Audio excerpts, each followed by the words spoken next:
प्रहलाद और यक्षों का परीक्षण।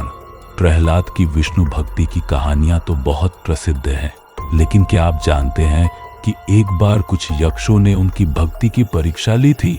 यह कथा बहुत कम लोगों को पता है। प्रहलाद के होलिका दहन के बाद उनकी भक्ति की ख्याति चारों दिशाओं में फैल गई। देवता, ऋषि और यहाँ तक कि गुप्त रूप से भगवान स्वयं भी उनकी निष्ठा से प्रसन्न थे। लेकिन यक्षों का एक समूह जो बहुत बलशाली और मायावी था, यह मानने को तैयार नहीं था कि कोई इतना दृढ़ भक्त हो सकता है। उन्होंने सोचा, क्या सच में यह असुर पुत्र हर परिस्थिति में विष्णु का स्मरण करता है?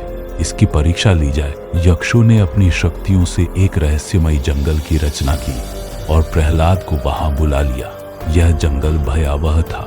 हर दिशा में गरजती हुई आवाजें, असाधारण जीव और एक अजीब सी मायावी शक्ति थी। जब प्रहलाद वहां पहुंचे तो अचानक एक भयानक राक्षस प्रकट हुआ। उसकी लाल आंखें जल रही थी और उसने गरज कर कहा, हे बालक, यहाँ कोई तुम्हें बचाने नहीं आएगा। यदि तुमने विष्णु का नाम लिया तो मैं तुम्हें निगल जाऊंगा। प्रहलाद ने मुस्कुराते हुए कहा, भगवान विष्णु सर्वत्र है, चाहे मैं बोलूं या ना बोलूं, वे मेरे हृदय में है। राक्षस ने उन पर हमला किया, लेकिन जैसे ही उसने हाथ बढ़ाया, उसके शरीर में बिजली सा झटका लगा और वह वहीं धराशायी हो गया। राक्षस वास्तव में यक्षों का ही एक रूप था जो प्रहलाद की परीक्षा ले रहा था। जैसे ही उसने अपना असली रूप प्रकट किया, सभी यक्ष प्रहलाद के चरणों में गिर गए और बोले, हे प्रहलाद, तुम्हारी भक्ति अद्भुत है।